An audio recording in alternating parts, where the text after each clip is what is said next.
Here is a simple fill in the blanks which states that a Karnaugh map is abstract form of dash diagram organized as a matrix of squares.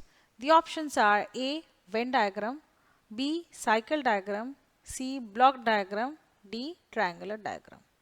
Now if you see a Karnaugh map here, for two variable it has four states. For B it is 0, 1, for A it is 0, 1. So we have four states of representation in the map. So it basically shows all the logical states which are possible for A and B, both variables as a combination. In case of this kind of representation, it is basically the product A dot B is equivalent to A intersection B, and A or B or A plus B is similar as A union B. This can also be represented as a Venn diagram. So if you see a Venn diagram, A is this area covering and B is this covering area.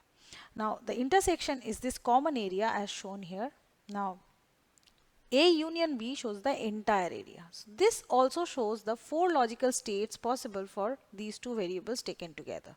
So basically it's just a pictorial representation of the logical states for two variables.